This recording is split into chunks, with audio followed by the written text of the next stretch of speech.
Hope and I's story began bright and early, November the 9th of 2008. She was one of 3 puppies born that day, and for some strange reason, I don't know why, but I knew that I had to keep her. There was just a bond that we had from day one, and I knew that she was going to change my life. Her and I have been through a lot of stuff together. A lot of traumatic events. She had a lot of health problems as a growing dog. And I think probably the most traumatic and terrible thing that we've ever been through together is when she was bitten by a diamondback rattlesnake. The day started off much like any other of our early morning hikes. We met our friend Kerri and her dog Goose out at a place called Bulldog Canyon, somewhere we've hiked dozens of times before. We decided to stop at this overlook that looked over the Salt River and take some sunrise pictures because the sun hadn't quite come up yet. We were known for getting up before that sun and getting out and getting the best sunrise photos that we possibly could. But that particular morning, we took our sunrise photos and decided to let the dogs go down to the river below and romp around in the water since they were such good dogs for their little photo shoot. So on the way down to the river, we had to go down this pretty steep embankment with a lot of river rocks that would slip out from underneath your feet, and then you cross over a dry wash, and then the river is right there at the bottom. We decided to let the dogs play for, I don't know, maybe about half an hour, 40 minutes at most, and then Hope decided to go after a bee, and ended up stepping on another bee, and that just did her in for the rest of the morning. She sat there licking her foot. It didn't get swollen or anything, but bee stings are painful, so we decided to call it a day. On our way back towards our vehicles, the dogs were off leash like they always are. We'd hiked that place, like I said, dozens of times. We didn't think anything bad would come of it. And we got to that dry wash and we went to go cross it, and little did we know, just on the other side of one of the humps in this dry wash, there was a Western Diamondback Rattlesnake crossing in the sand.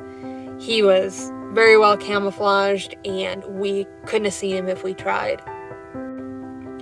The dogs were out in front of us by about 6 feet, so even if they had been on their leashes, they would have still walked right over this snake before we did.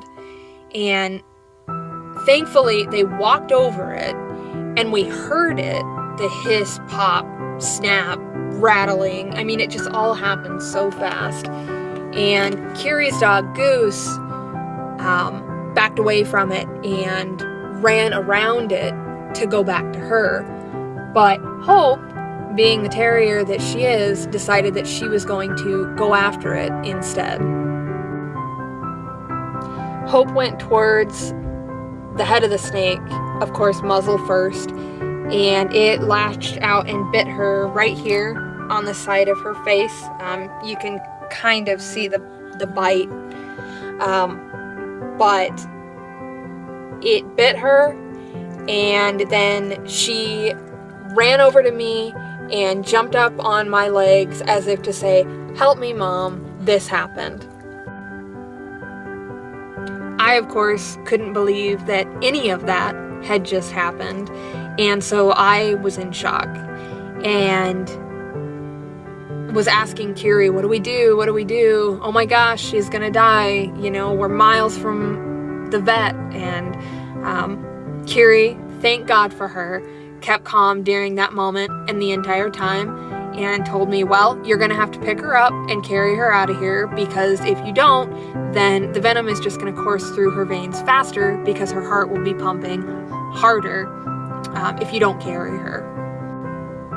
So I picked Hope up and I carried her up that steep, rocky embankment that is, to me, felt like it was just straight up. You would take a step, and if you stepped on the wrong rock, then your foot slid back and you lost 3 steps, but you gained 1. So, you know, it was just a slow, arduous process, and carrying 16 pounds of dead weight in your arms up a super steep, rocky slope is not easy, let me tell you. By the time we got to the top of the embankment, my arms and legs were just dead. And so Kerri took Hope from me and carried her for a while and then handed her back to me. And then we swapped off multiple times until we got back to my vehicle. We were probably about a mile or so away from the vehicles when Hope got bit. Thankfully, Kerri's dog Goose did not get bit. He did have a cactus that got stuck in his foot during everything that happened, but thankfully he was not bitten by the rattlesnake. Once back in my Xterra, I sped off towards the vet. The vet that I was working at the time was not open, so I took her to the emergency clinic first to make sure that she was stable. And I probably broke about 10 traffic laws getting to that vet. Definitely was speeding, but you know what? I just didn't care, because my heart dog, my baby, my world was in pain, and I could tell that she was just struggling so bad on the way to the vet with her pain levels, and I could already start to see the swelling taking place on her muzzle where she had been bit. So we get to the emergency vet. Thankfully, it was pretty quiet there, and we get in. I make sure Hope is stable. They take her temperature, her vitals, things like that, and she was fine. In the meantime, I had been texting her regular veterinarian, Dr. Kristen Fanara at Alta Mesa Animal Hospital, who is absolutely incredible. She was on her way in that morning and picked up the antivenom from another emergency hospital because it was cheaper if they got it from there and brought it to our hospital, because our hospital was a daytime clinic, so we didn't have antivenom on hand. So once Hope was stable and the veterinarian at the emergency clinic said that it was safe for me to take her up the road to where I was working at the time, we got in the truck and drove up to my clinic, and the technicians there at the time knew she was coming in. So the minute she got in, she got hooked up on IV fluids and got those going on her while we awaited Dr. Fanara to arrive with the antivenom. During that entire time, I never left her side, despite everybody at the clinic telling me, she'll be fine, go home, take a shower, you're covered in dirt and blood, and go home, you know, take a nap, we're gonna give her the antivenom, she'll be fine. But I just refused to leave her side. Once Dr. Fanara got to the hospital with the antivenom, we started giving that to her. I sat with her while another one of the vet techs gave her the antivenom, and you have to give it very slowly and very methodically. You have to follow those directions to a T, because the antivenom itself can actually kill a dog. So as that was given, I sat there with her and I waited with her for any type of reactions or issues or anything like that. But fortunately, her body took the antivenom very well.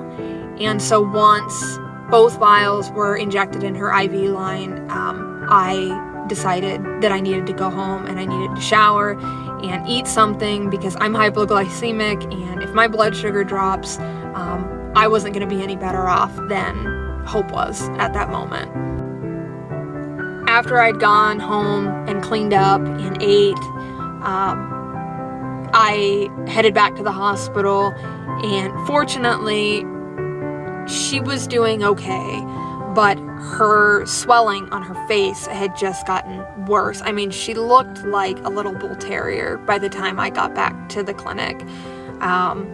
And it just absolutely broke my heart seeing her like that, knowing that, you know, what if she had been on leash? What if we had left the hiking site, you know, 10 seconds sooner or later? Like, could this have all been avoided? I mean, I sat there and I blamed myself so many times for the entire incident that happened. But everybody kept telling me it's not your fault. You know, it's okay. She's gonna make it through. She'll be fine. Every night I got to take her home. She had to come back to the hospital. I think it was a total of 4 days when she was on fluids and intravenous antibiotics and pain meds. And on I believe it was the 3rd day, it was about time to leave, and I had come back to pick her up as she was getting her final antibiotic injection for the day. An antibiotic, a very common one, known as cefazolin. And as she was getting that final antibiotic injection for the day, something that she had gotten multiple times over the other 2 days that she was getting cared for, the absolute worst thing happened. So cefazolin is an antibiotic that you have to give very, very slowly through their IV. And my friend Whitney, who is a certified veterinary technician, she was giving the injection, and she was giving it very slowly. My friend Keisha, she was holding her. She was also vet assistant and also the kennel tech and the kind of do-all around the clinic. And she was holding Hope. And as Whitney gave the injection, that particular time, I just saw the light drain from Hope's eyes, and I knew that something immediately was wrong.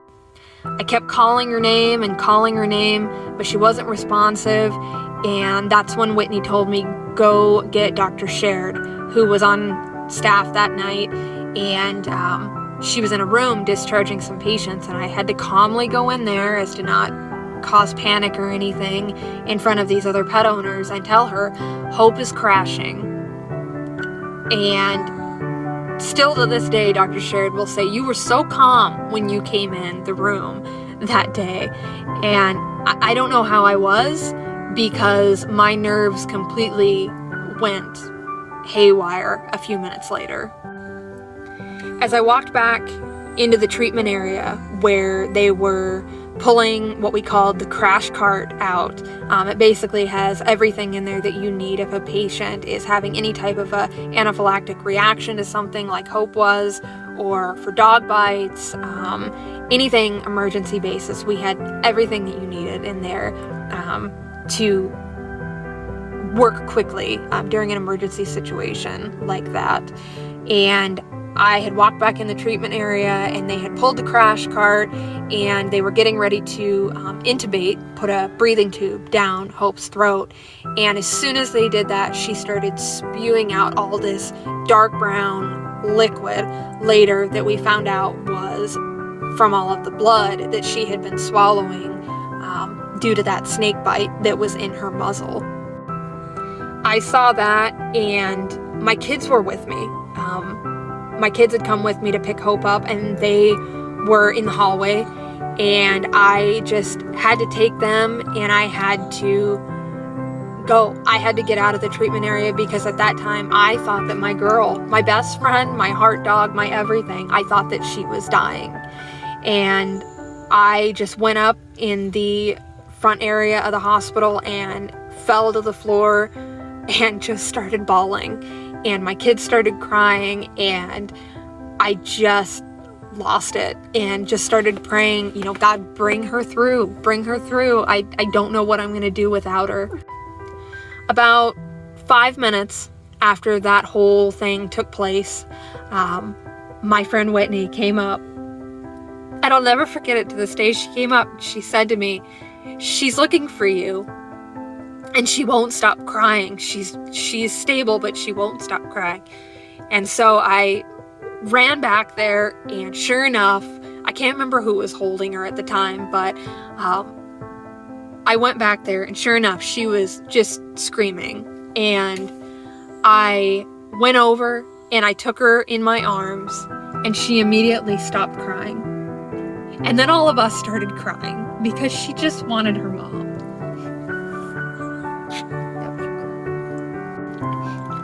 After that night, it was decided that she was allergic to cefazolin. At some point during all of that, her body just decided, no, I don't like this antibiotic anymore. And she didn't get any more, of course, from that day on. It took a few weeks for her to fully recover, which is just amazing because sometimes it takes humans several months to recover. But she made a full recovery, and 5 weeks later, we were out on our first backpacking trip with Kerri and Goose, and we backpacked 10 miles on that trip below the Mogollon Rim, slept out under the stars, and Hope was really given a new lease on life. I thought that I was going to lose her, but thanks to the capable hands of Dr. Fenara, Dr. Shared, and all of the staff at the time at Alta Mesa Animal Hospital. Some of them actually are still there. Heidi and, Whitney and I are still friends. Of course, Kerri and I are still friends to this day, but if it wasn't for all of them and their quick thinking, along with my dedication to my girl, I don't think she would be with us today. But she is. And we've been through so much more together since then, been on so many more adventures since then, and we have so many more adventures left to take. Yeah.